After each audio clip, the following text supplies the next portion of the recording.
바람을 피우는 등 결혼 생활이 깨지는 원인을 제공한 배우자가 제기한 이혼 소송 받아들여질 수 있을까요? 원칙적으로 허용되지 않는다는 대법원의 판결이 나왔습니다. 대법관 13명으로 구성된 전원 합의체에서 결론은 7대6, 불과 한 표 차이로 바람을 피운 배우자의 이혼 청구 자격이 없다는 결론이 났는데요. 대법원은 현 단계에서 유책 배우자의 이혼 청구는 아직 받아들이기 어렵다고 판단된다며 파탄주의 도입이 시기상조임을 강조했습니다. 하지만 7대6이었다는 점에서 대법관들 간의 논쟁이 그만큼 격렬했음을 의미합니다. 쟁점을 다시 한번 짚어보겠습니다. 자, 우리 법원 1965년 이후 이혼 청구 기준으로 유책주의 판례를 이렇게 유지하고 있습니다. 가정을 해체 위기로 빠뜨린 책임이 누구에게 있는지를 가려서 피해를 본 배우자만 이혼을 청구할 수 있는 제도가 바로 유책주의인데요. 때문에 바람을 피운 배우자는 이혼 청구가 불가했습니다. 반면 명백히 관계가 틀어진 부부 사이라면 누구 책임인지를 따지지 않고 이혼을 허용하는 것을 바로 파탄주의라고 부릅니다. 미국을 비롯해서 영국, 프랑스, 독일 등 해외 국가들은 이미 이혼을 폭넓게 인정하는 이 파탄주의를 채택해왔습니다. 유책주의와 파탄주의가 쟁점이 된 이번 이혼 논란 사례를 한번 살펴보죠. 1976년 B씨와 결혼한 A씨, 1998년 다른 여성 C씨와 동거를 하면서 혼외자를 낳았는데요. A씨는 집을 나가 15년째 여성 C씨와 동거를 하고 있고 2011년 아내 B씨를 상대로 이혼 소송을 냈습니다. 1심과 2심은 결혼 생활이 파탄나게 된 책임이 있는 배우자는 재판상 이혼을 청구할 수 없다는 유책주의에 따라 원고 패소로 판결을 내렸는데요. 오늘 대법원 전원 합의체가 유책 배우자의 이혼 청구 사건에서 원고 패소로 판결한 원심을 확정한 겁니다.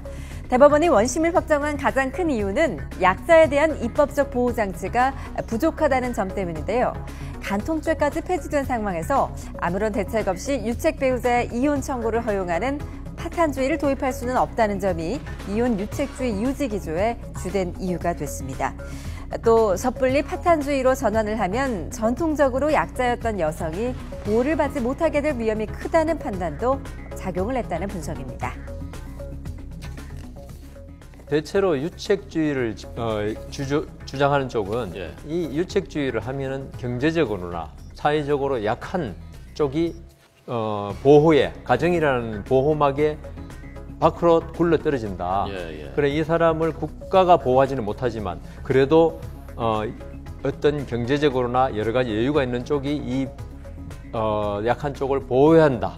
그런 관념이 아직도 강한 거죠. 그리고 아까 말씀드린 대로 민법의 이혼만이 아니라 민법의 대부분의 제도가 책임이 있는 사람이 상대방에게 자기 책임을 돌릴 수 없다. 자기 책임 원칙이라 그러죠. 이게 이번 이혼 판결에도 투영된 걸로 보시면 됩니다. 오늘 판결로 우리나라는 파탄주의 수용이 시기상조라는 의견이 우세하다고 확인이 됐지만 세계적인 추세를 볼 때 파탄주의로 갈 가능성이 높다고 분석되고 있습니다. 유책주의를 이제 계속 유지한다고 한다면은 실질적으로는 같이 살 의사가 없고 또한 가정 공동체를 유지할 실익이 없는 상황에서 단지 같이 생활하게 한다면은 오히려 가정폭력 등의 2차 피해가 이제 발생할 가능성이 있겠고 또한 오히려 거기서 생활하는 자녀들의 복리에도 반하지 않느냐 이런 주장을 하면서 파탄주의로 넘어가자라는 그런 시도가 있었고요. 또한 그 대법원이 아니라도 하급심에서도 어지간하면 이제 정말 잘못을 한 사람이 이혼을 원하고 잘못을 하지 않은 사람은 이혼을 원하지 않더라도 어지간하면은 이혼 쪽으로 유도하는 그런 조정하는 그런 그 추세도 있어 왔거든요. 아무래도 시대상의 그런 변화는 유책에서 파탄으로 흘러가는 것이 아닌가 이렇게. 대법원이 바람난 배우자가 이혼 청구 소송을 할 수 없다고 결론을 내렸지만 앞으로도 논란은 계속될 전망입니다. 유책주의를 수용했지만 이미 파탄이 난 혼인관계를 억지로 지속해야 하는 상황이 올 수도 있기 때문인데요. 물론 향후 법원이 파탄주의를 인정할 경우 바람 피운 남편이 마음에 들지 않는 아내를 내쫓는 축출이혼의 부작용이 생길 수도 있습니다. 여성의 경제력이 향상되고 또 결혼관이 바뀌는 등 시대는 빠르게 변하고 있는데요. 유책주의를 수용한 오늘 판결 또다시 바뀔 수도 있는 이유입니다.